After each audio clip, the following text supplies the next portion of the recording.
Never before in all our history have these forces been so united against one candidate as they stand today. They are unanimous in their hate for me, and I welcome their hatred. The needs of working families, the middle class, not just the billionaire class. We know what's going on. We are paying attention.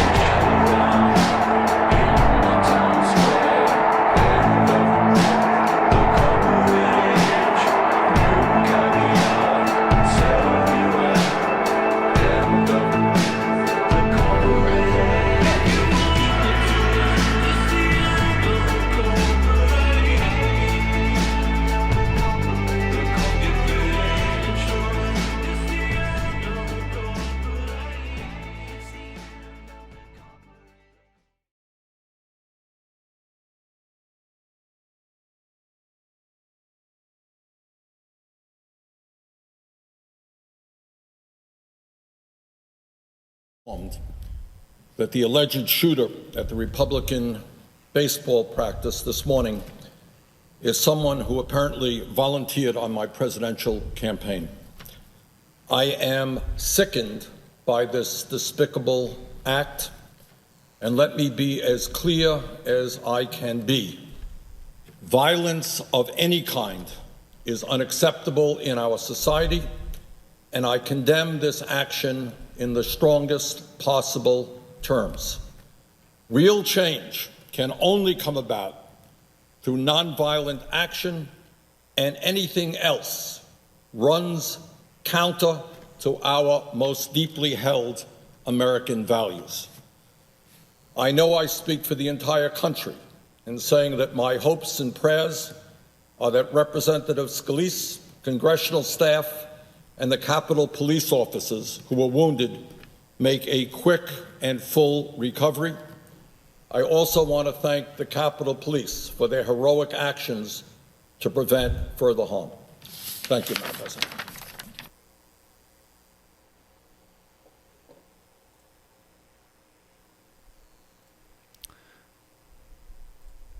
Good morning, everybody. The senator from Vermont. We don't want to hear this again. Mike Enzi, the senator. So I just wanted to open with Bernie Sanders' statement, and sorry for the choppy edits there. It was kind of unplanned about what happened this morning, and to just preface the whole show with that. I want to. We're going to make a lot of things clear, but really, good morning, everybody. We're seeing the fallout of this as our government and mainstream media wants to see it happen. The division is being created even worse. Violence being labeled with Bernie Sanders or the left extremists. And it's no different than when we label violence from right extremists and and label it when we politicize it. Right? And even my own actions, and we'll talk about that in a little while, my own actions are not only the product of that violence in the United States of America, the indoctrination that we all share here, right, that I fight, right, but as we at home experience this violence, and I mean we, American citizens, experience this violence, and as it becomes closer to home, more of it happens to more of us. I think, and this is my personal, this is where I've reached right now, is that you're a little more cognizant of the words that you say and understanding of the impact, and you feel, you understand, you feel more of what's going on. Wow, that happened at home, that happened there, that happened in connection. They're politicizing in connection with Bernie Sanders. This is the entire aspect of how a person can feel about it changes as it comes closer to home. Markus and I were talking about this earlier, because he's a couple thousand miles away, but he's aware of the distance, right? Germany, many other countries experienced this. They've been through this. This is a first for me. It's a first, I think, for many of us. And it's our history of violence. America from day one been a violent nation, and we've justified our violence. That's the problem, is we've made it okay for us to be violent. Our violence is okay when we're attacking other violence. It's fucking for virginity, right? And sadly, we sit right now on the precipice of Civil War number 2.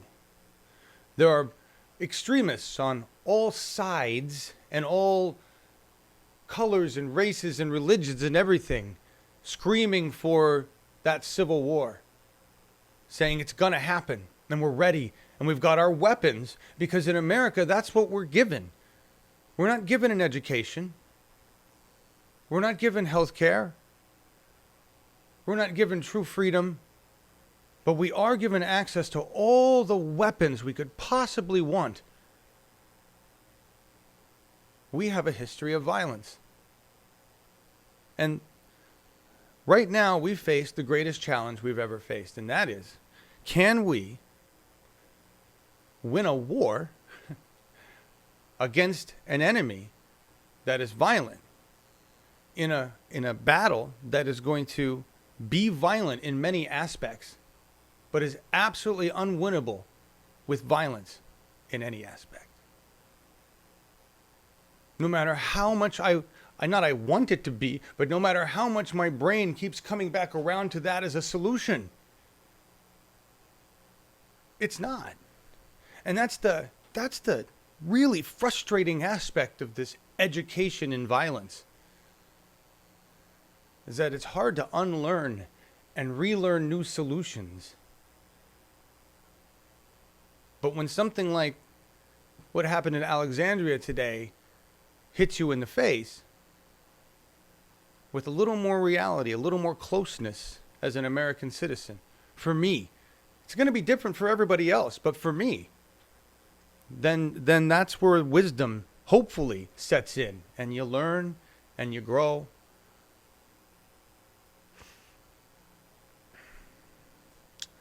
That's where I'm at. Good morning, everybody. James, Soul, W, Poodle, Susan, Katie, Melissa, PNP Railroad, Stock, Oakland, Ron, Dennis. How you doing? Eco, Density, Real Jingy, Andreas, Jeffrey Pearson. America glorifies war. That's all we've ever done, is promoted war and the fuel for that war. We'll talk with, we'll bring Markus on here. I know I'm missing a lot of names. There's a lot of things going on. Hey, John Warren, Kendra Heidkamp. How you doing? Jim, Topsy, Melissa, Brad, Stock. Let's bring Markus on. Good morning, Markus. How you doing today? Yes, John. Good morning, and good morning, America. Yes, it's an unhappy day. I think not only here in Europe with the hotel, with the tower burning, yes, but also the tragedy which happened in Virginia, and it doesn't look good. And I told John before we started the show that, or let me say it like this: I hope you guys don't get the impression that I'm trying to give you good advice in so many cases, and I have to. Yes, I know I'm doing, and it's good.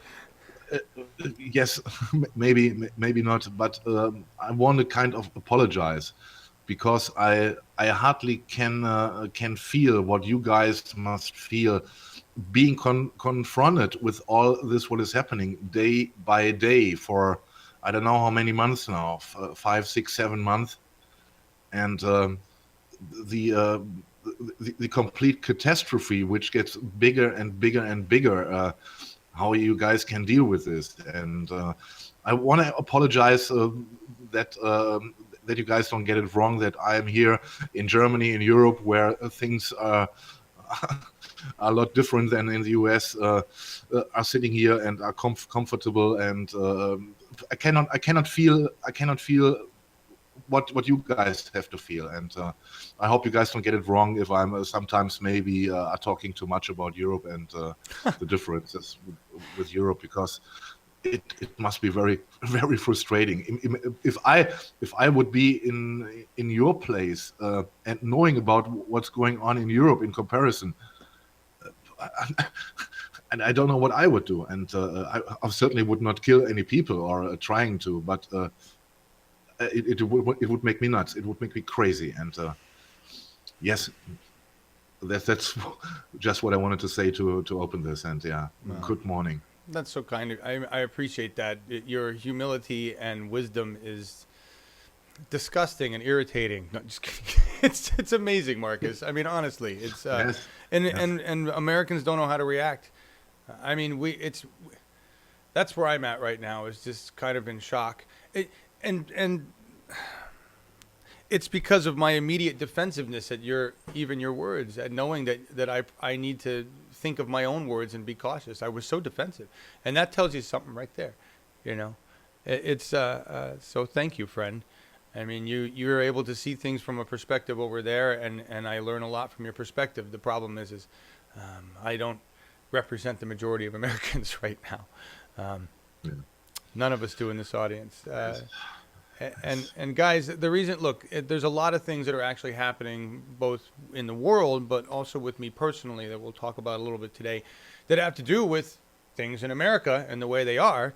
And we're gonna talk about that. And so it's my not quite as jovialness today is really because of a bunch of different things. But let's get through the card and that stuff, and then we'll talk about those things. And I missed a bunch of names. So Denise, how you doing? And Kat and John Keim and Ilkan and so many names. There's so many people. Hi. That's the first thing I wanted to say is more than 500 people watched yesterday's show, and so like thank you for coming by. And what you're catching here is some heavy shit today. It's because there's a lot of heavy shit going on. But I just want to say hi to all the new watchers, and please stick around for a few episodes. It probably seems a little weird, but I hope you enjoy and become a part of our family. And you can always send us emails at info@bernie2016.tv, or shoot us a note on Twitter at bernie2016tv, #awakewithjohn. And just thank you for being here. That's a lot new people, and I'm guessing that's because of the Bernie Sanders, the People Summit. And that's why I do those events. There's my ratings, boosting ratings, subscribers. No, really, honestly, it's because who doesn't want to watch Bernie Sanders? But anyway, thank you all for being here, and we're growing our audience. The card today was David Horsey, who's the brilliant cartoonist, political cartoonist, and author for LA Times. And to be honest with you guys, this is a couple days old from him, and I had it saved for a day like today when I really had zero creative thought about what the hell to do, because you could put that card for Trump every day of the week. That's all he does, is that, and cause havoc with it. And thank you, Poodle Susan. Hey, Ellis, how are you? Janine, how you doing? And thanks to everybody who was donating in the chat. That's really cool. I turned that super chat thing on, and you guys appreciate that. That's really cool. But we'll talk about that money a little later, because that's money in America. That's where the value's at. Anyway, David entitled that our national embarrassment. Good day, Jupiter Judy. How you doing? Jesse Wu, how are you? Joyce Sander. And Bev, were you the one who said you were gone for a while? Hope everything's okay.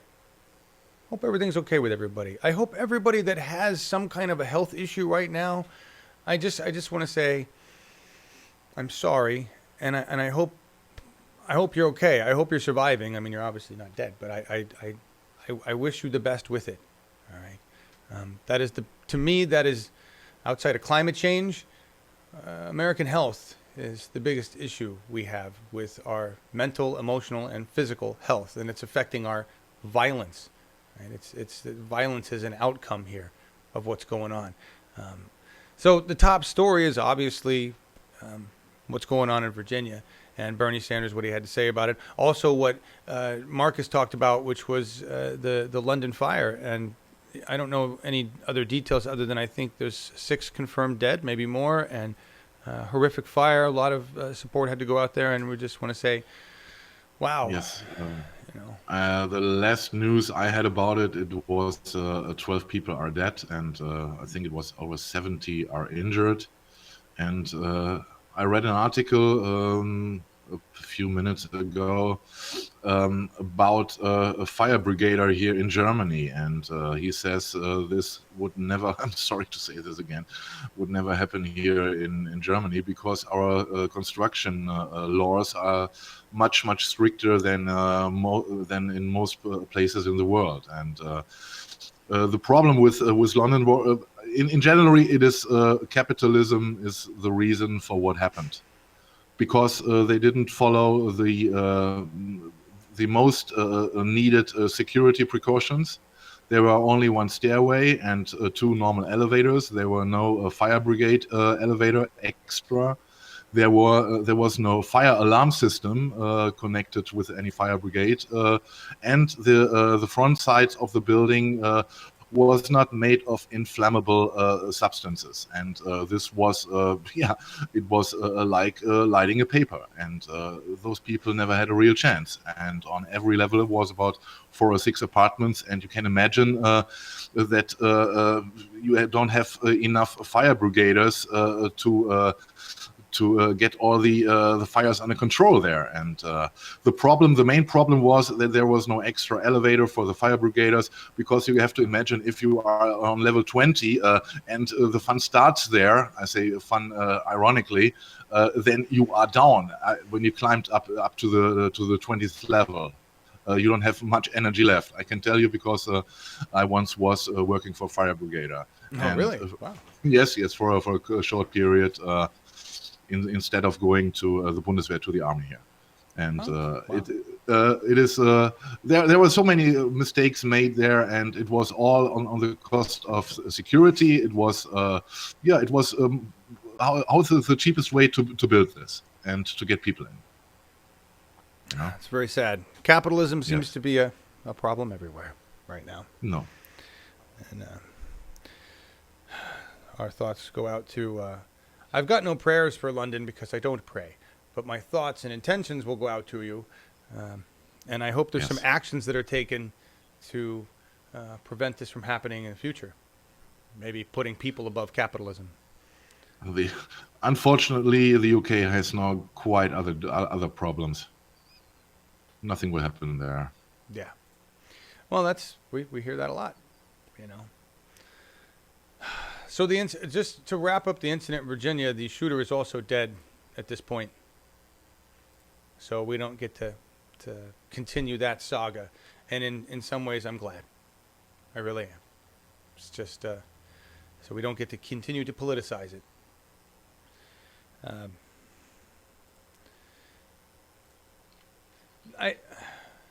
It's interesting because before I really had a chance to collect my thoughts on the whole shooter thing this morning.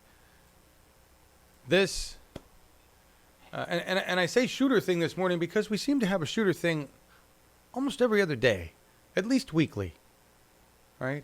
And I saw somebody say in chat that there's another one that happened in San Francisco, right? I mean, this is the United States of America, and we have armed shootings, not just police officers having to chase, this, that, or the other criminal. We have militants with automatic weapons running around doing acts of violence and terror of all colors and creeds and races and political backgrounds. America is becoming a war zone, no different than the countries we used to say we were going into regime change on behalf of democracy. This was the reason I put this list in here was first to say, here's a list of a whole bunch of Christian terrorists. But now I want to point out the fact that this in itself is a divisive title. A Muslim man shows example of Christian terrorists, right? Or troll to mandal Muslim. Anyway, it's a very long history. If anybody ever says that Christians have never done any violence, which would be really ignorant, that's a great list. The problem is that violence isn't limited to religion or color or anything else, especially not political bent. And that's the thing. We're using it as a tool, just like America has always done. We've used violence to justify our violence. And we're doing it again right now. And if we go to war with each other, each side will use their violence to justify the violence. Or you know what I'm saying? We will use that. Well, I have to fight the liberals because they're violent. Again, it's a war that will include violence that we will not win with violence because it'll never end till we're all dead. And we have the capability to do that here. That's the amazing thing. There are more guns than people in this country. You realize that? That's insane. That's insane. And I'm sure there's a lot of gun people out there. That's great. Every person should have 5.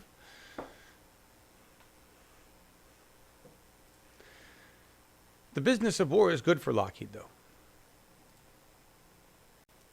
Dozens of F-35 fighter jets grounded U.S. due to oxygen deprivation. I saw somebody say that it had something to do with the chemicals that we put in the air. No, this is called the billion dollar, trillion dollar jet that we paid even more billions and billions and trillions of dollars for. It has a problem with its primary oxygen system. The backup oxygen system functioned, but the primary oxygen system has a problem. And that's yet another problem for the 200 plus F-35s that are out there flying around right now because we sold them around the world, including the BAE, who built a very special, cool-looking ship for these things.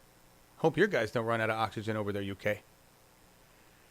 But the main point of this isn't really that the F-35 is a big piece of shit that we spent billions of dollars on that we shouldn't have, even though it looks really cool. I mean, the boy in me is going, wow, look at that. Too bad all it's designed to do is kill people. What if it were meant to just fly through space and go visit other planets and do something more interesting? No. It's a penis extension. It just looks really cool. Anyway, Lockheed Martin, the F-35 business, now this is just the F-35 business. They make all sorts of other weapons of war. But the F-35 business is 37% of their income. That's huge. 37% of their income, more than a third. During the first quarter, Lockheed's revenue from its aeronautics business increased 8% to $4.1 billion, led by higher sales of F-35s that have oxygen problems. That's fantastic. That's the business of war. That's what we do here. We glorify that. Because every news report in the nation ends with, the Dow was up 45 points today, NASDAQ down 7, blah, blah, blah, bullshit, fuck you, money is more important than your life. That's how they end the news. And we know this. We know this. Here's recent Trumpenstein, Twitter Trumpenfuck, or whatever the fuck he is, this whole bullshit tweeting about Qatar and Saudi Arabia and which one's the bad guy and all that bullshit. Once again, this narrative is about war, what's valuable, military assets. Just watch the little video. I can get my cursor. Yeah.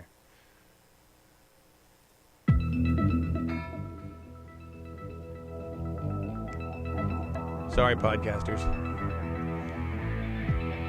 Saudi Arabia and Qatar. First, Trump praised the Saudis for cutting all ties with Qatar, insinuating on Twitter that Qatar funds terrorism. Because we don't. His secretaries of defense and state had to explain to him, there's Rex, very frustrated. Qatar is our ally because lots of money, lots of oil there. Oil. Who hosts one of the main? They host a U.S. military base. Look at that. That's a big old base of our weapons. Lockheed sells a lot of weapons there. Trump then had to backpedal by calling Qatar Emir, as their president, offering to help mediate peace between the two U.S. allies. So that's really. Perhaps Trump may not have known Qatar was our ally. Perhaps he's just too stupid to care. Or perhaps he was just distracted by the shiny gold necklace he got from the Saudis. That's right. He did the orb thing. Remember that? They all do the orb thing. Whatever the terrifying reason, this is how having an ignoramus in charge can lead us straight into fire. There you go. Little Act TV thing there for you. What we have, so I just want to bigger picture here on this. In the United States of America, we are a virus that grows its tentacles in two primary ways. One is by creating military infrastructure across the globe, right? Which is billions and billions and billions and billions and billions of dollars of contractors and wasted fucking money and buildings and infrastructure that is really difficult to remove, expensive to maintain, and locks us into these relationships with these other nations. And then we build blood veins to these military installations, which are oil pipelines, infrastructure that are expensive, cost billions and billions and billions and billions of dollars, and lock us into relationships with other countries, as well as corporations within our own nation, and crossed lines and whatever. That's what we do. We're a fucking cancer that spreads these war cancer tumors, and then grows blood to them through fossil fuel industry. That's how we've poisoned this planet with our violence and our greed. That's what we're fighting. We can't eradicate that by just blowing it up. Be environmentally unfriendly. We can't eradicate that by fighting it, by trying to shut it off, by going there and doing direct actions, although those are good things. The only way to stop that cancer from spreading is to go to the source of the cancer, which is the federal government of the United States of America, which is operating wholly against the interests of the people and the states. And it's made itself very clear in that regard. That's where we sit as Americans today. And we cannot win that battle with violence because they control the majority of the violent means in our government. Remarkably frustrating for people who like using violence to solve problems, who are told that that's how we solve problems here. Fight Club. We don't talk about Fight Club. We just fight. Right?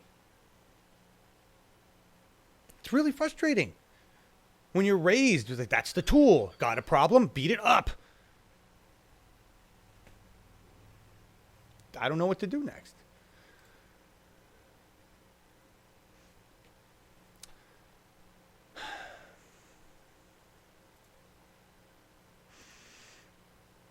All right. That's all the top news.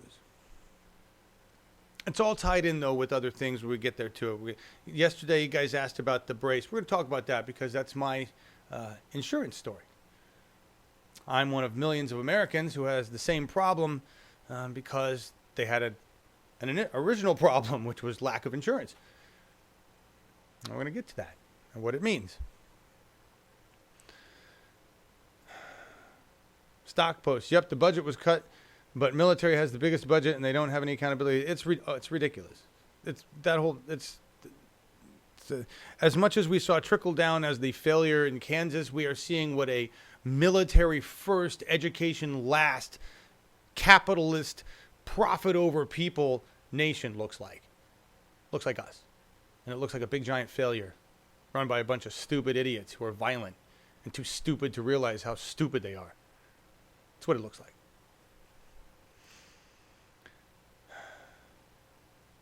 Phil. Hey, Phil. Tax the rich, tax churches, religions, oil wars must be stopped. Agreed. Got to take that power. Got to take that power to get there. Dennis says, your deep state guys are really working hard on World War III. They are. I agree with that. That's not a conspiracy. That's just, they don't need to work hard, really. Americans are there. We're rising up against each other violently. We're shooting at people and things for different reasons. And every time it happens, it justifies it happening again to other people. They're like, yeah, fuck for virginity. Ah! It's really what it is. It's embarrassing. And again, I myself have become caught up in that idiocy. When faced with the frustration of what the fuck do we do? I now know what we do. And it's a lot easier to contain the violent tendencies when you actually have solutions. Solutions aren't great ones. They take a long fucking time and they're going to be a pain in the ass, but they are solutions. No one wants to hear that. Do you have an answer? Yes, I do. It's this thick. It's going to take you a long time. There's no guaranteed success, but I do have an answer for you. Fuck. Can't we just blow it up? Can't we just blow it up? It's all we've ever done. One big bomb. No. Marcus, you're laughing. No, I'm not laughing. Not I know. not at all, because I see that we reached a stage where it is more and more difficult to get into communication, and with communication I mean a real communication, which when one side tries to convince the other side with reason, and the other sides react only on feelings. Then how would you be possibly come to a common ground in a conversation? It is impossible, and this is my greatest fear. Yep. And what you're hitting on exactly is the basic needs chart, right? Maslow's hierarchy of needs, which I talk about all the time, because the bottom level of that is just survival, right? We need food, shelter, and then things like nurturing and love and care and validation and understanding before we can ever get to even like self actualization, where we're like, hey, right? And this is exactly the point. I read today, I think it was in the Süddeutsche Zeitung, an article about his name was Michael Kimmel, I think, and he's some kind of university professor or teacher or something like this. He tried to explain the policy of Trump, and he said that his policy is only male oriented. And that his followers, his hardcore followers, despise everything which they consider to be female, like liberal policy, like gays' rights or black rights, etc. This is all for them is feminine. They feel kind of castrated by this, because they want to live like, I don't know, their forefathers, back in the saddle, the gun in the hand, and everything belongs to the white man. This is exactly the feeling of the hardcore Trump followers, and this is these are the about 30% which still vote for him in the polls, and this is exactly the critical mass in this, where I'm afraid some more aggressions will follow to what happens today. Yeah, me too. Chad Lupke's in the house. Asking serious, deep questions of the chat audience. How many people here consider freedom to be defined as the ability to play baseball in a park without being worried about being shot? I would include that in my basic freedoms. In a nation that I consider to be safe, that I put into to be safe, right? Right? That's the irony of the entire military-industrial complex, is that we spend trillions of dollars to protect our freedom, but at home we're getting killed daily by ourselves because we've done nothing to protect us from us by educating us and nurturing us as a citizenry, and doing the things that other nations have been doing to take care of themselves, because other nations participate in their democracies. Let's not forget, folks, that the reason we're in this predicament is because we stopped participating in our democracy. We can blame the people at the top for not having integrity or ethics or morals, and that's fine, and we're absolutely right there. But in the end, it's our fault for not working to remove them decades ago or being awake to get them going. And now we got very little time to do it. San Diego, you sort of got it, then you sort of missed it. We'll talk about that too. Joyce Sander, Trump supporters are also quite ignorant. Most of us are quite ignorant because most of us haven't been here. And I say most of us, it's not us, guys. I mean, I'm not claiming to know everything. None of us knows everything, but we're working hard to pay attention to the issues and what's going on and be understanding of the world around us. That is not the majority of America. Not the vast Republican voting base, not the Democrat voting base. I don't know what to say about the independents. The hard thing is we don't have a vote. Here's the other thing. The American voting populace is a very small portion of America. So think of the ignorance in the rest of America. That's really what we have to worry about. That's really a bigger problem. But let's take a minute and talk about yeah, we can buy guns, but we can't smoke weed. Exactly. We can get the things they want us to have. They want us to have access to substances that kill us and objects that kill us, basically. What, Marcus? Yeah, exactly. I told you before we started the show that you guys were conditioned to violence for decades. We talked about this some months ago, and as an example, I say a TV show which absolutely I like is The Walking Dead. But The Walking Dead is, in my opinion, some kind of preparation, something like do it yourself for the day X. And there are so many violent TV shows, and this is And if a nation, if a country is more concerned about having guns legalized than giving a good education to kids, then it's very, very difficult. Yep, that's one freedom that they've protected for us, is our freedom to carry weapons and our freedom to have any kind of crazy ass weapon we want, and to give our police lots of weapons. And you guys have heard me talk in the last months so angry and saying, you know what, if ICE comes here, I'm going to go get a gun and blah, blah, blah, blah, because that's the only solution I can think of, because I don't know what I do against a fully armed terrorist with a federal badge that comes to take away innocent human beings. That's the Gandhi moment, where to make a point, you don't do something violent to somebody else, but you're willing to take your own life. I'm not there. I'm not there. I'm not that awesome. No fucking way. I'm not that great yet. I'll never be a fucking Gandhi. It's that kind of control, that kind of amazing. Nope. It's going to take me a long time just to get away from the idea that the people who have chosen to participate as ICE don't need to all just be removed. I don't know what to do there. Where is justice served in a nation that only sees violence as justice? Really? That's where restorative. We're gonna go there. I gotta get there. We gotta move through a bunch of stuff. I gotta get to restorative justice, which is the beginning of a really long story. The whole reason we're here right now.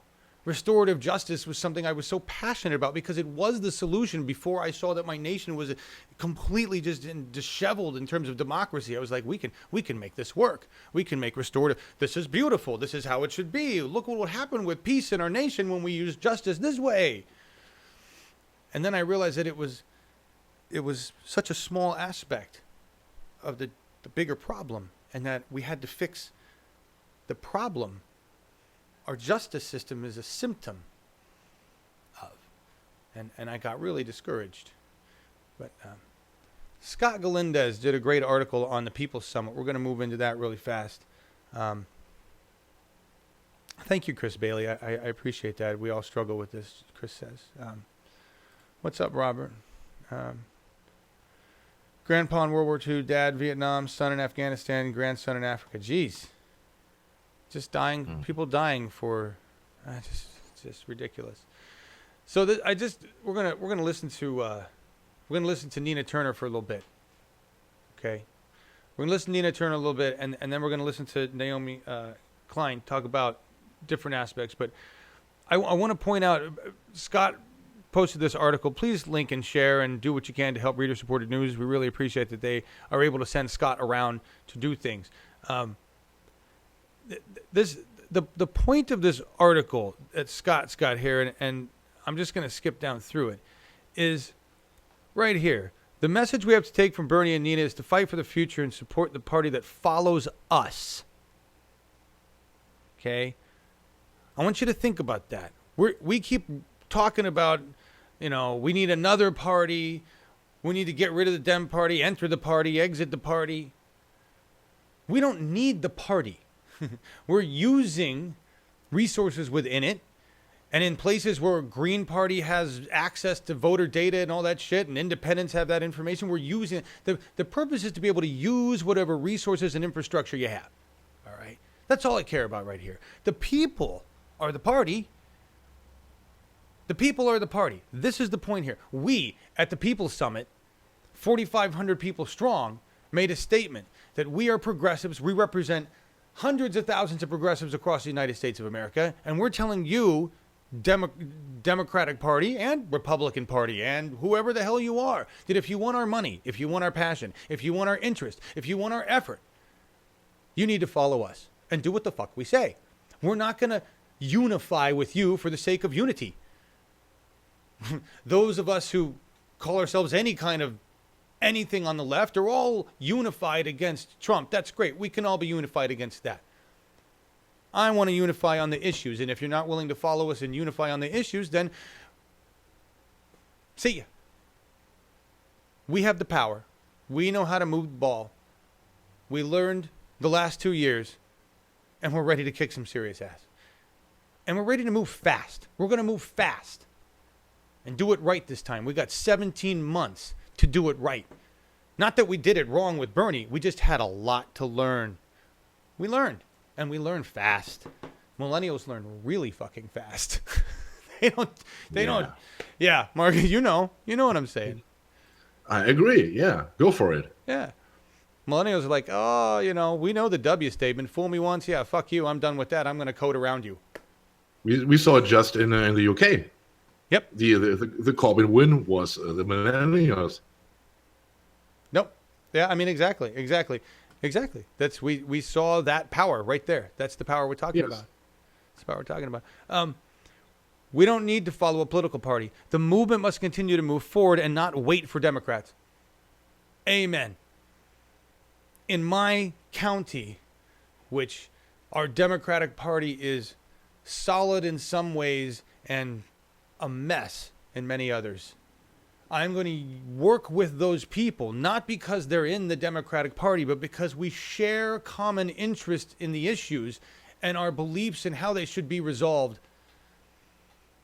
And there are people that are not within the Democratic Party that are working with us. They're part of other things, and that's what it takes. That's how we do this. We got to stop looking at it along party lines, because that division is part of our indoctrination that was created for us by our government to keep us divided. And we have to stop looking at shit that way. We're human beings. We share this nation together. We either thrive or we die.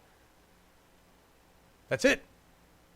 I don't care what side of the political pole you are on, as long as you agree that we do this together for everybody equally. And if you're not willing to do that, then I'm going to work really hard to make that what we do, regardless of what you think.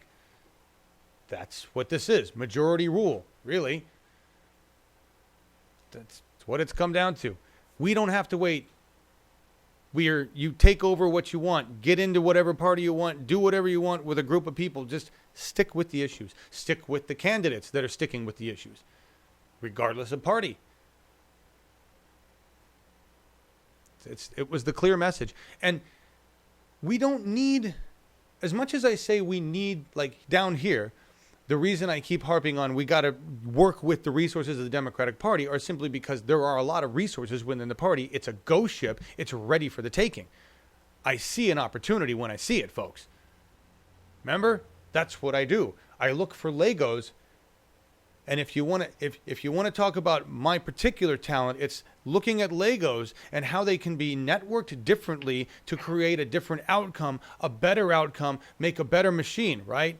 Well, I see these different Legos. I see Bernie Sanders supporters as a group of Legos, and I see a bunch of lost Hillary supporters as some Legos. I see the Democratic Party as an infrastructure full of fucking resources that is a big giant bunch of Legos, but it's got a lot of pieces within it that we don't want to deal with. There's a lot of Legos to be put together, but there's a lot of cleanup that has to be done. But they do fit together rather nicely, and they could make an incredible fucking machine. And we got to change some gaskets. Yeah. It's just a gasket. Absolutely. Absolutely. All right. Just don't let me talk. Oh, crap. Hang on. That was so bad.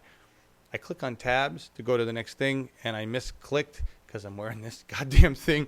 And instead of clicking to the tab, I just deleted it. So give me a second while I load up Nina Turner again on this well-produced show. Marcus, what was the quote you said that, who in the audience said this yesterday? The quote about the intro. I don't remember who it was, but it was great when the intro didn't start as you wished.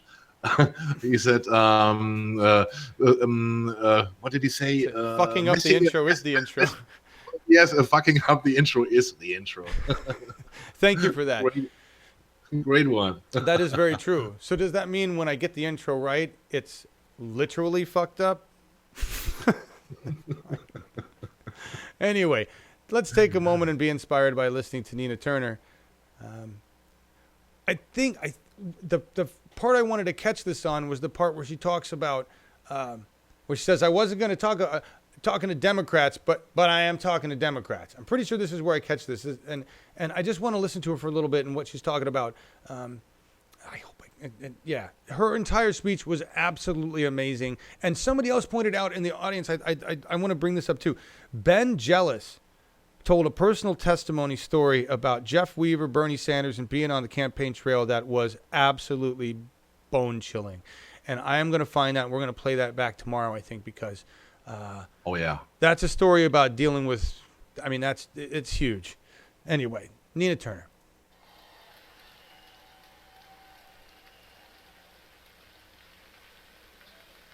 I'm feeling this thing.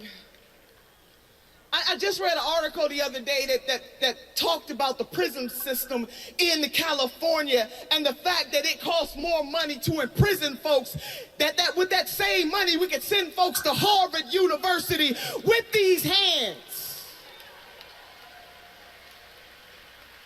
If we can spend $80 billion a year to house folks in prison, my God, why can't we have free college and university in the United States of America with these hands? We will rise up. And we're not gonna leave a sister or a brother behind. To my lesbian, gay, transgender, queer sisters and brothers, with these hands, we will make sure that Lottie Dottie and everybody is afforded the opportunity to love who they will out in the open, baby, with these hands.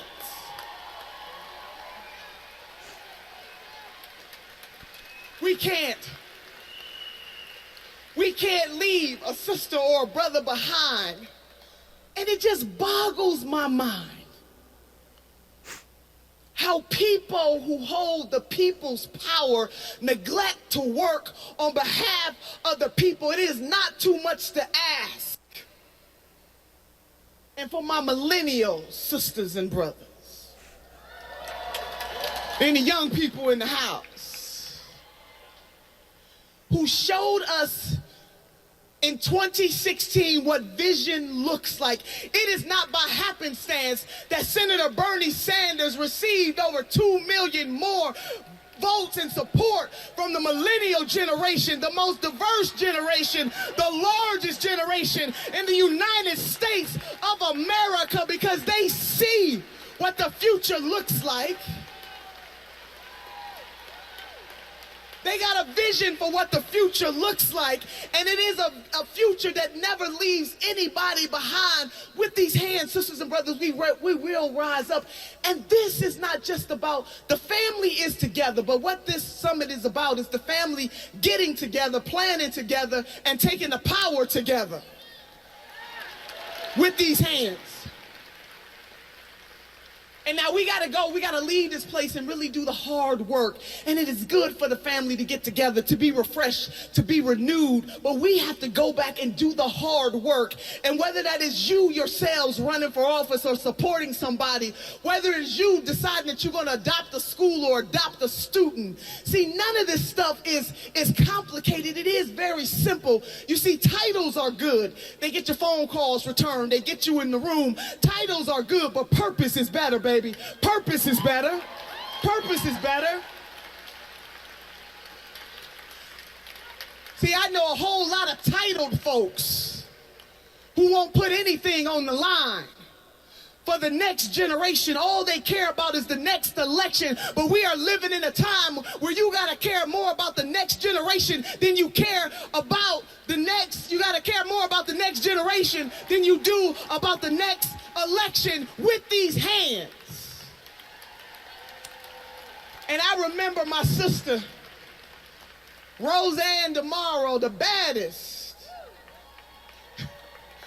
And we were in California, and she gave this riveting speech. She shook the whole room, and what she said is that we not gonna just have unity for the sake of unity.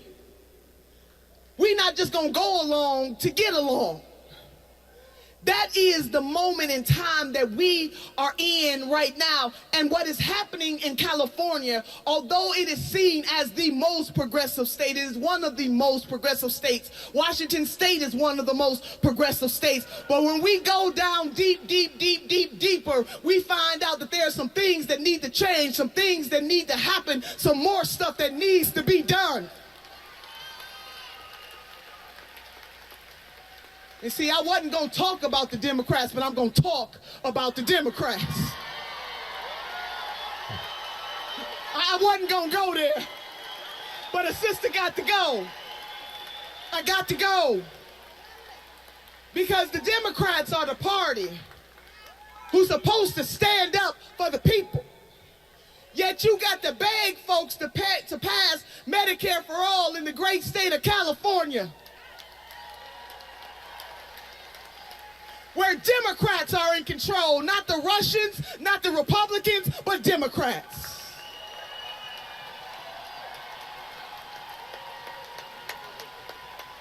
And if it wasn't for the nurses and everybody who wants to be a nurse shaking it up there, it wouldn't even pass the Senate. But it did pass the Senate, and now we got to get it through the Assembly, and the governor must sign the damn bill. I'm talking to Democrats. I'm talking to Democrats. I'm talking to the party that talks about diversity, but only comes and see the African American community every 4 years. That's the party I'm talking to.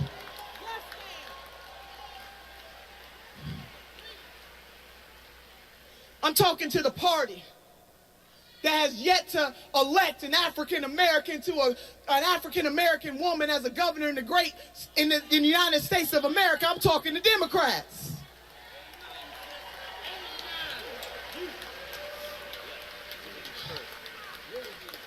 You can't just talk the talk, baby. It's time to walk the walk. We're going to take a page out of Janet Jackson's book, What Have You Done For Me Lately? I'm talking to the Democrats. And if they ever want to win again, if they ever want to get those 1,100 seats that they lost, if we ever want to regain governor's mansions across this great nation, we cannot just talk the talk and whisper sweet nothings in the ears of folks. What we have to do is show that when we are in power, the lives of people change. I'm talking to Democrats.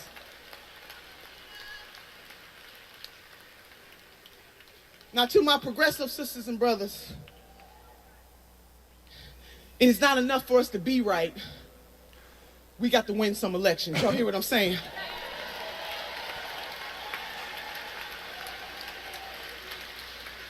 Because politics, and I know we're an emotional group, and that's all right, baby. We feel deep. But politics is the art of the possible. Politics is about who has the power and how they wield that power. It is not enough for us to be right on the issues. We have to win elections. We have to take back the power and then use the power on behalf of the people and not for our own selves. But with these hands, you see, it does always seem impossible until it is done. So I want to remind you, I want to lift you that we are all in this together. Don't let folks divide us. There's a division going on, this conversation going on among the ranks between the liberals or the neoliberals and the progressives, whether or not we should talk about identity politics or talk about economics. Well, baby, the last time I checked, if you are a poor white, a poor Hispanic, a poor Native American, a poor Asian, a poor everybody in between, baby, we all in the same condition.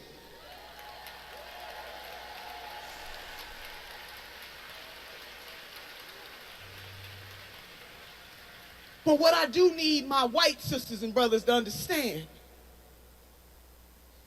that I need you to go tell it on the mountain, that if you are African American, if you are Hispanic, if you are our Native American sisters and brothers who have been left behind too damn long, and if it wasn't for the Standing Rock battle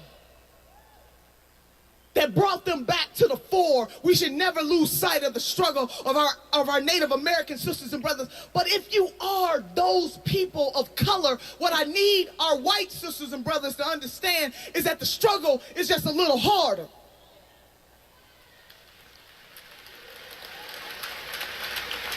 Just a little harder. You know, sometimes black women, talking to my sisters, everybody in here is a sister today. I'm going to stop it right there. You guys can finish that or watch it from the beginning to the end. That's on Uphill Media. We have that whole event there. I know you can find the original source material probably on peoplesummit.org, pplsummit.org. And Our Revolution has a video. It's out there if you want to watch it. It's very inspiring what Nina Turner had to say. We are the leaders. These ideas, these people, this is the leader of the Progressive Party in the United States of America. It's the most powerful leadership team in the United States of America outside of the federal government. And if the Democratic Party wants to have a chance at all, they have to follow. And Eco Sutra, you said, how do we get rid of the pretentious, upper class, white, I don't even know what your description was, of the Democratic Party? You have to start at the local level, just like they did. There is no other way. We can keep looking for another way. We can look for it with violence, with cheating, with getting around it. There's no other way. And did you see Bernie at the People's Summit when he was addressing to the audience and asked all to stand up who are actively in the political process? No, I know he said yes, but I didn't see how many. I wasn't able to see how many people stood up. I didn't see it, but he applauded them. And yeah. And earlier, I said it yesterday when they were chanting "Bernie, Bernie." He said, "No, not Bernie, you." And we only can repeat it from show to show to show. It is the only way. And yes. And one thing to Nina Turner, I think this speech was so wonderful, and she is rhetorical. She is absolutely great. She knows how to set pauses, and she has the rhythm, and absolutely wonderful speaker. And I always admired her, but I think this really was her best speech so far. It's going to go down in history. It was monumental, and of course, it received no coverage outside of independent media. There was, of course not. There was nobody there, and that's okay. That's okay. Remember, independent media has a role to play. That's why we're here. right? The muckrakers in Teddy Roosevelt's era were not complaining because the major newspapers weren't covering their stories. They were writing more stories about truth, right? This is just part of the struggle. It's in all honesty, this is one of the most fulfilling nonviolent ways that I can find personally to fight the battle is with media, right? And I'm glad you guys really like that. I'm glad you were inspired by that. Chad, you hadn't seen that yet, huh? It's phenomenal. Yeah. It's phenomenal. Just amazing. That's the reason I cover these things. I realize tons of other people can cover them, and I realize, but we have to, and I don't know. That right there gave me a shot of energy, right? Amidst all these other things going on and the depressiveness, the People's Summit we need these things. This is how we encourage ourselves, right? In a time of war, we do this. In war of violence, we have the USO that goes around to entertain, and there were rallies during World War II where they got people together in stadiums to look at some of the heroes and talk patriotism and rally to get money together to buy bonds so that we could build more war machines so that we could fight Hitler. Ironically, in Germany, who's now telling us to grow up. Anyway. And we helped them build a fantastic democracy in Germany, and over there they were like, wow, we're going to hold this precious, we're going to take care of it, we're going to pay attention to it because we don't ever want to do that again. Nope. No. Right? It's interesting that we can give the gifts but not maintain our own. It's very interesting in that regard. I'm going to juggle some things around here because I want to have enough time to tell you about my healthcare story because it really impacts just about everything that's going on, right? And in particular, me and my ability to continue to do this show. And so, yeah, we're going to talk about that. I'm trying to get... You did, Joyce Sander? That's nice. A lot of people watched it with us. Like more than 10,000 people watched actually, way more than that. I don't even know what the final is. It was great. Lots of views. Remember, I don't monetize. I don't care. View away. Okay. I'm so glad.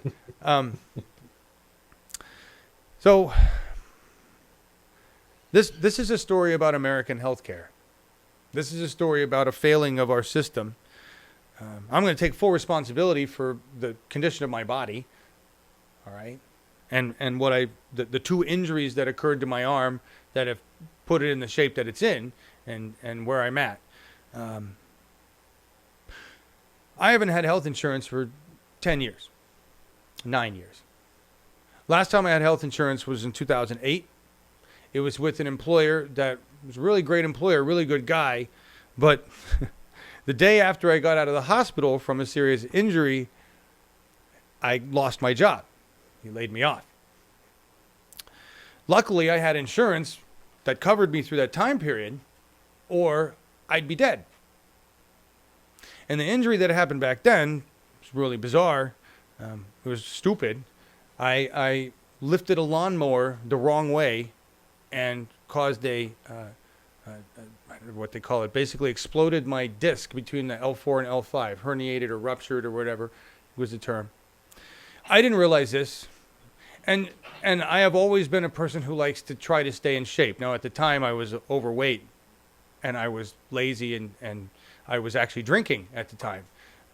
But I was working out and lifting weights, and I just thought I was Mr. In Shape. And anyway, I wasn't realizing, my back. My back was I injured my back. I let this go on, and I let the back injury go on until I was very, very ill. And I could barely move my back. I refused to go into the doctor. I had insurance. I just didn't want to go have it. I was like, it's just a muscle spasm. It's just I know how to take care of this. I'll ice it. I'll relax. I'll do it. Didn't happen. So finally, it was like 4 or 5 weeks, and I went into the doctor, and I ended up having to stay in the doctor because what I ended up going to the hospital because they discovered that I had a ruptured disc and that my blood contains staph. I'm a blood carrier of staph infection, and that staph infection had gotten into the disc and was eroding, eating away it had destroyed the disc, and it was eating away at the muscles and the connections and the bone tissue all along my lower back. And I was becoming very ill and needed treatment. Luckily, I had good insurance, and I ended up getting this crazy thing. This amazing technology. It was really cool. I ended up going in the hospital. They had to run a PICC line through my arm, and I got to watch it go on this monitor, and they ran it all the way up my arm and into my heart. And it was a drip line that dripped at a regular pace a little bit of this really powerful antibiotic to kill the staph infection, to calm it down, to get the down, because it was just so inflamed and crazy back there. And I had to have, once I left the hospital, I had to have this pump that I wore around my waist that pumped this antibiotic while I slept into my body. And I had to have that for 6 weeks. And at the end of 6 weeks, I was done. And then I had to begin the rehabilitation of my back and go to physical therapy, which was weeks and weeks and weeks. All this mostly covered by insurance. I'm just very happy, because if not, I wouldn't have been able to pay for any of it, really. But that was in 2008. And since then, I stopped drinking, and I lost a lot of weight, and I've been really good about staying in good shape, because my back, if I don't keep my back strong and my core strong and my weight thin, I run the risk of having that happen again and of injuring myself really badly, right? So I've done pretty good with that over the years, taking care of myself health-wise. I don't drink. I don't smoke anything but weed, whatever. I don't have health insurance. And now I don't really have a job. I work for you guys for donations and for volunteer for the thing. Fast forward a little bit to 2015.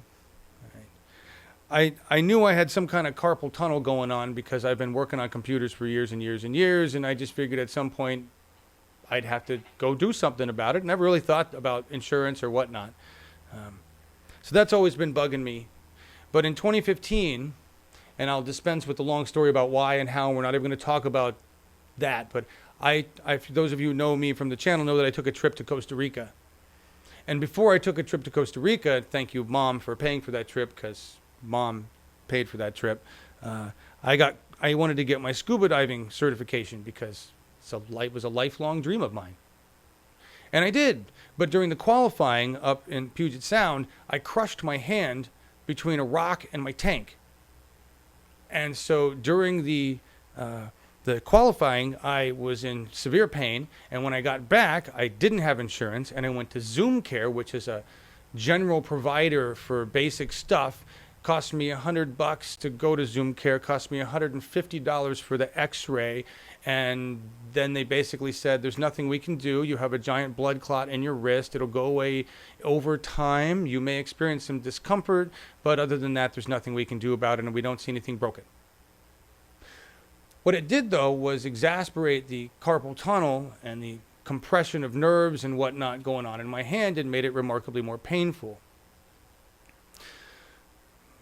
In 2015, I was working out, and I had been doing a lot of, I used to do a lot of push-ups. I used to do a lot of pull-ups and chin-ups and work with my upper body on a bar that I built in my garage in Milwaukee.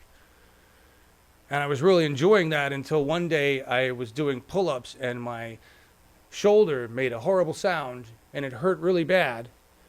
And since then, it's gotten worse and worse and worse, to the point where now, between the carpal tunnel, or whatever I'm assuming that is, I'm not a doctor, and whatever's going on in my shoulder, which has always been bad, but now it just pops and crunches and makes all sorts of fun noises and feels like a knife jabbing into my shoulder constantly. Between these two things, it's gotten so bad that I haven't really been using my right arm all that much. I'm not able to hold a gallon of milk. I mean, I have kind of done a study of my own self in terms of what chronic pain is like. Oh, so this is what happens to your psyche and your emotions and your body, and how much you don't sleep and how much more tired you feel and how much irritated you get with everybody when you're just in pain all the time for something, mind you, something that is petty, insignificant, right? I'm not missing a leg. I don't have some death disease going on. I'm compared to so many of you in the audience that have serious healthcare issues, that struggle every day. This is petty, working class white man who is privileged. I'm a very privileged man. I live in a virtual Garden of Eden. I'm supported by a lovely partner who makes great money. I just don't have insurance. And then even if I were to go to the doctor, which is a whole other story. I tried to go yesterday. I lost my license. Anyway, even if I can afford the assessments, which I can't afford the solution. The solution for me will be some type of surgeries. I know this. I'm not stupid. I can't afford that. I mean, Lori could probably empty her bank account to afford some things, but we can't afford to fix my arm. Not here in the United States. And it's petty, mind you. But it also renders me unable to work. I do most of my work with this arm and this hand. I have a small orchard. I can't smoke enough weed to block the pain, and I'm not really interested in blocking the pain. I'm interested in a solution, which, granted, I should have looked for a long time ago. But I don't have insurance. And that's where we are right now. And I love it. You got EcoSuture, go get surgery in Thailand. It would probably be cheaper. It would be cheaper for me to fly somewhere and have something done there. You're absolutely right. When Markus, as a German citizen, could have had this taken care of. And I will just state this for the record, even if I had been put on a waiting list to have shoulder surgery 2 years ago, at least I would have known that I was getting shoulder surgery in 2 years and that a solution was on the way. Incredible. I told you that I cannot understand it. It is no question that someone who is sick needs help, and that he has to find a place to get it. And no question about money. It's a question about health. And yeah, your system is crazy.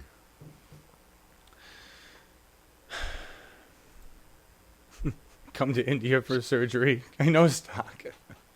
Listen, there are so many places I'd love to visit. Not really for surgery, but, you know, if that's the reason I get to go, that would be great. I'd love to go to India, visit someday. All those places, sure. I'm really not interested in taking that kind of time out of my life to fix my arm, but that's the predicament I'm in. I put myself here. On the other hand, I pay into a system. And this is the to me where we get to the root. It's the allocation of resources. We all disagree with the allocation of our resources at the federal level. 57% of our resources going to war. Billions in subsidies going to the fossil fuel industry. Trillions of our money going into the pockets of our politicians. Wages so low that we really can't afford health insurance or anything else. Education that sucks. No health care.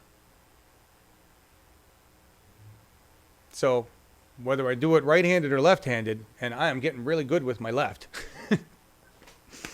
That's, you know, that's what it is. Getting good with my left. We got to do this. We got to do this. That's what we got. And it's going to get worse.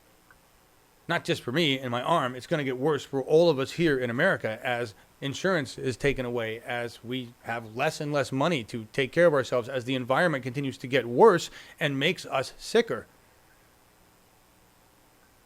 We're just at the tip of the berg.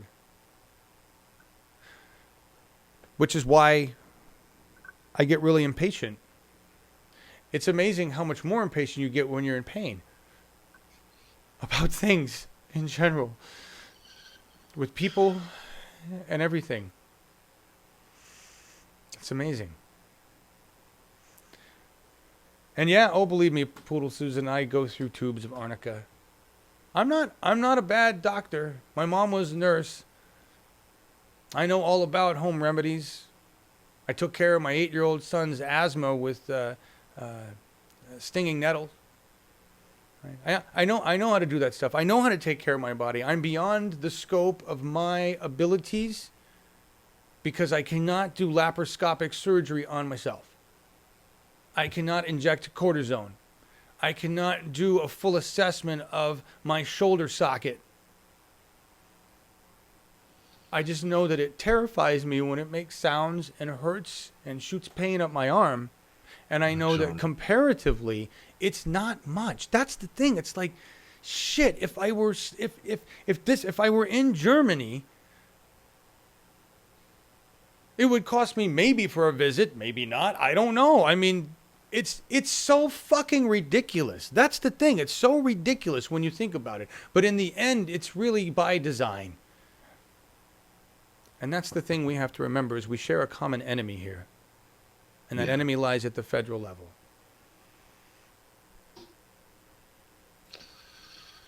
I'm still using it. I use my arm and I keep myself about as medicated as I possibly can and I deal with the pain. And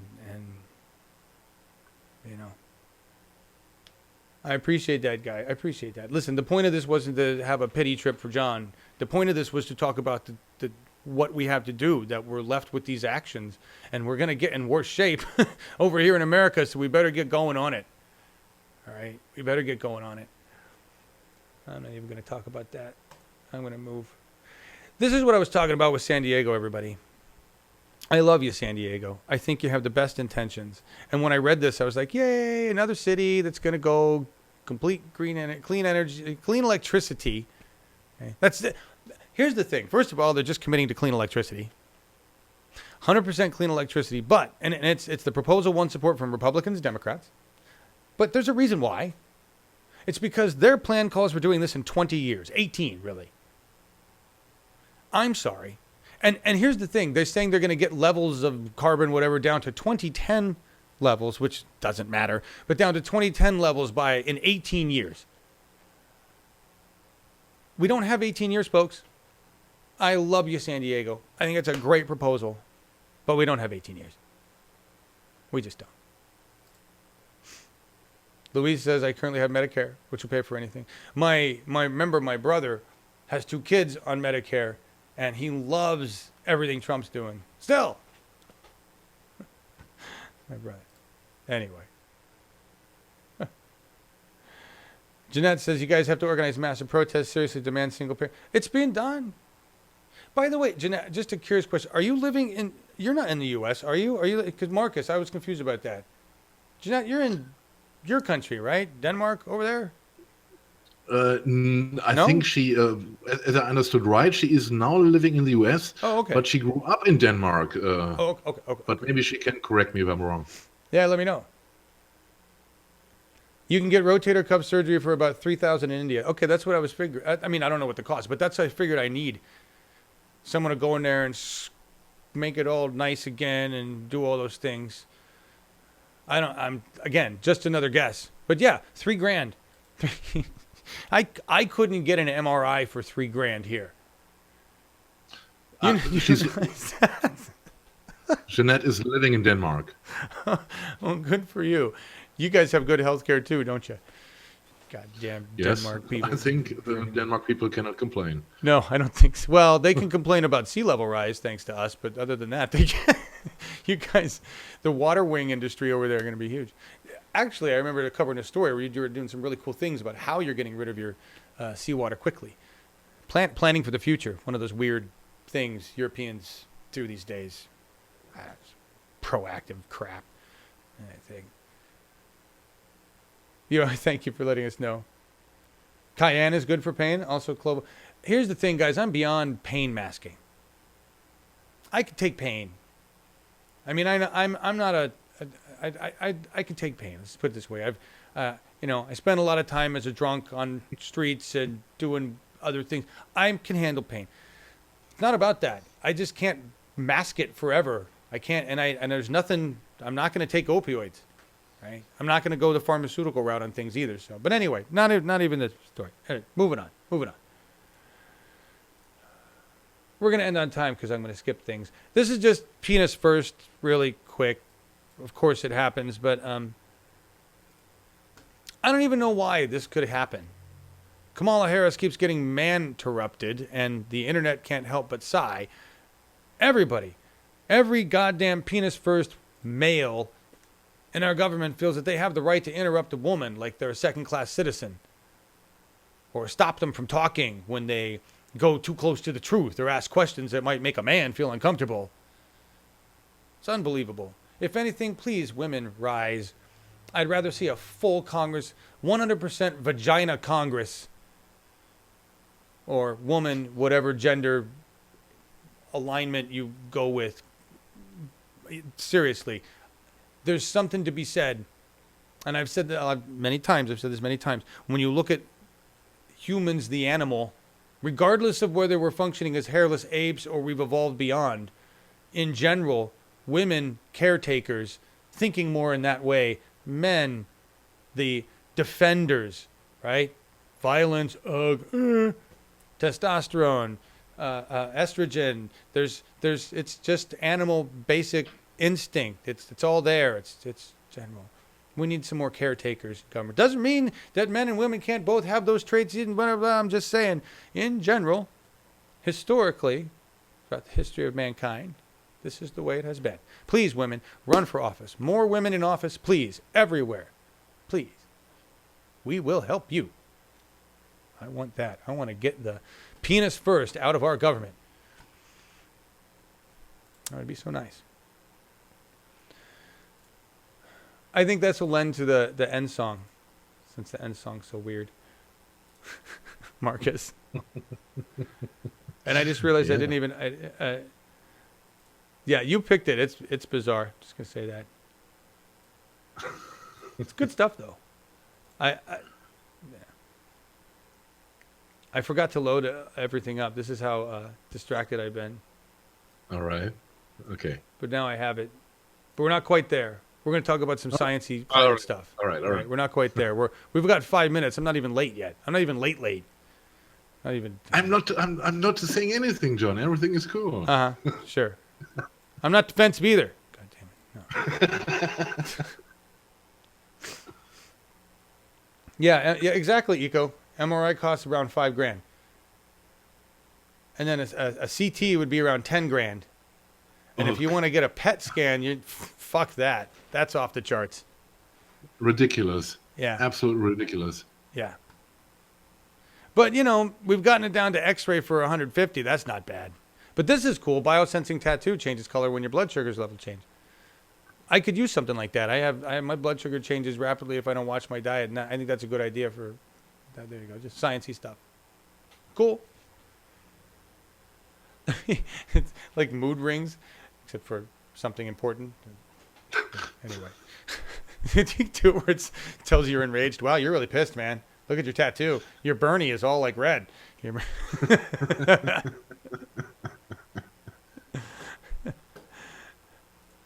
We're moving fast into science and stuff, and I didn't cover my dad's article because I just don't want to.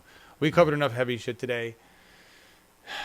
The climate-wise, we know things aren't great. I know the heat wave has kind of subsided for most places in the U.S. Here's climate change researchers cancel expedition because of climate change. No better headline ever. There's too much ice. They went to go explore a region where ice is melting, but so much ice has melted that it's too dangerous for them to maneuver their ship around all of the fucking ice. Because it's melted. Because it's no longer attached to the giant masses at either end of our planet that are designed to keep that polar vortex from happening. Shit's melting fast, everybody. Really, really fast. They planned this mission, spent millions and millions and millions and billions of fucking dollars on this mission and this ship, on prepping for it for years. And shit has melted too fast for their prep. Think of that. These are scientists. I want you to think of how scary that is. Scientists that were like, well, if we plan this mission, we've got this many months, and by the time we get there, things should be in this condition, and we'll be able to go up there and do that. Because scientists talk in that voice when they do this. And then they get up there and like, oh, the condition is totally not what we expected it to be. Fuck. That's frightening. That's frightening. When you're really fucking smart people misjudge their trip because shit's melting too fast. That's frightening. But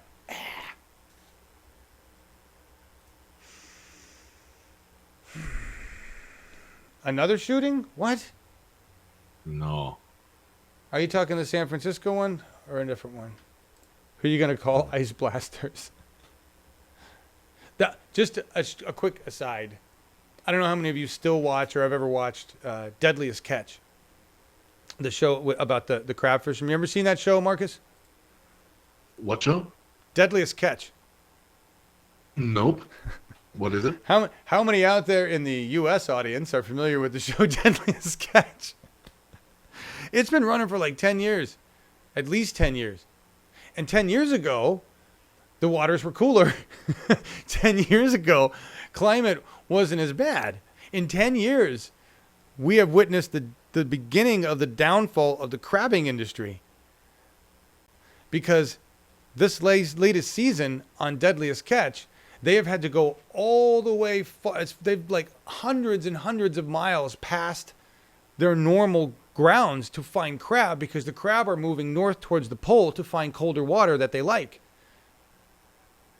And this is like just really fucking up the crab season. Now, they had good crabbing one year. It's just that now they're having to go farther away to find the crab, right? And they're also having problems with the quality of crab.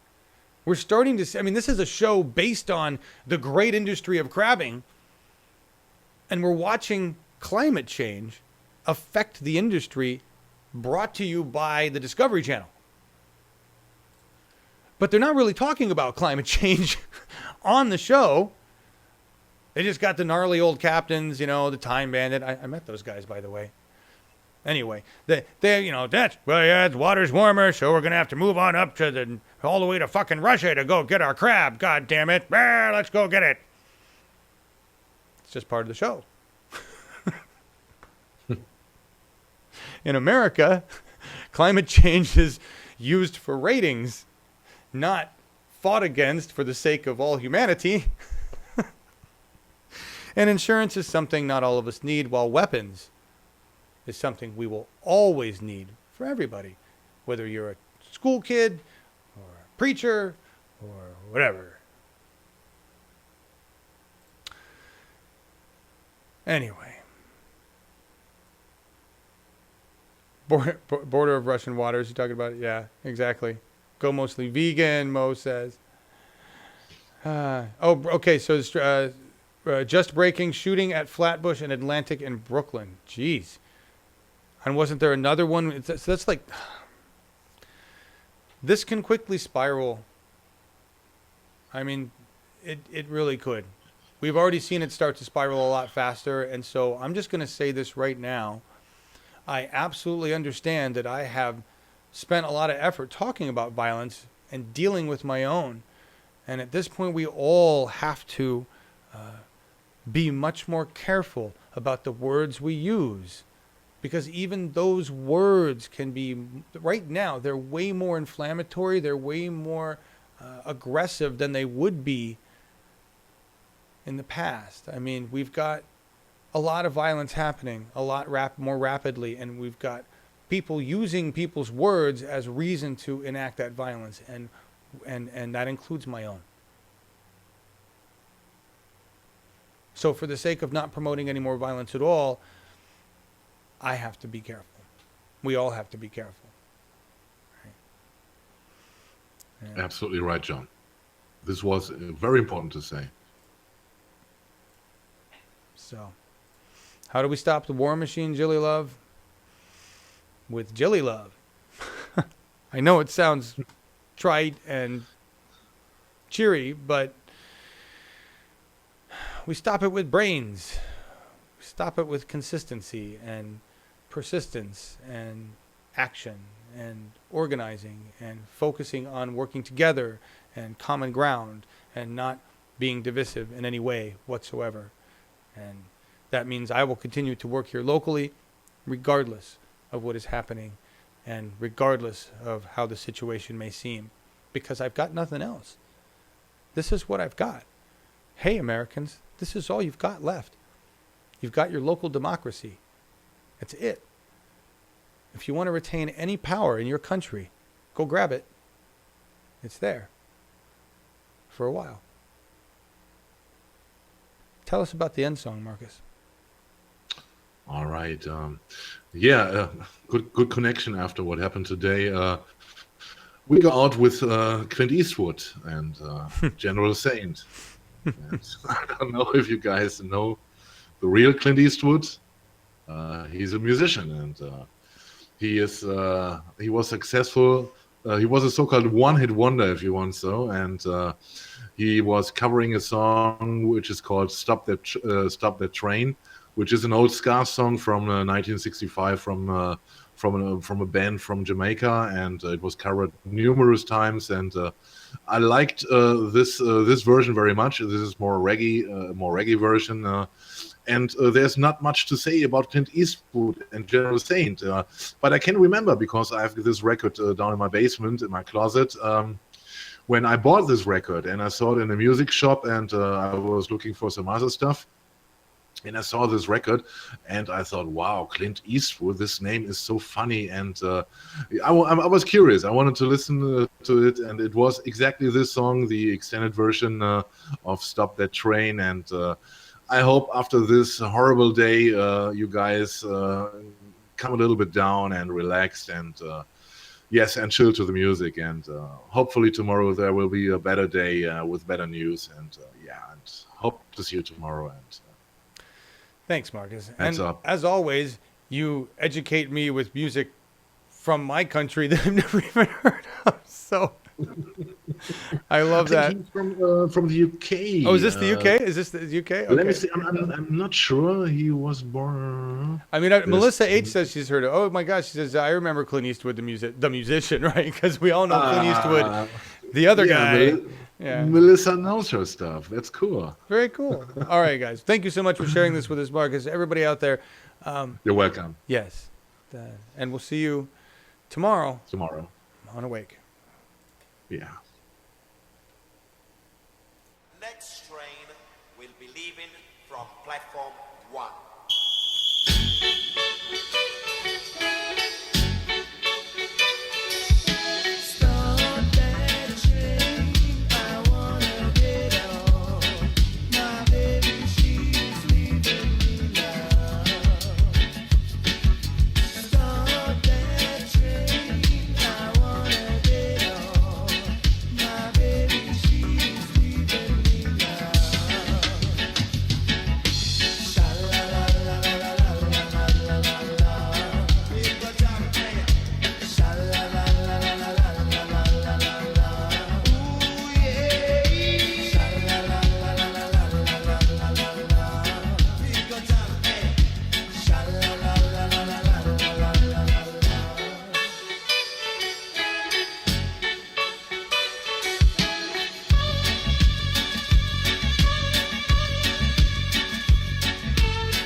straight and a cool profile, and you can hear the whistle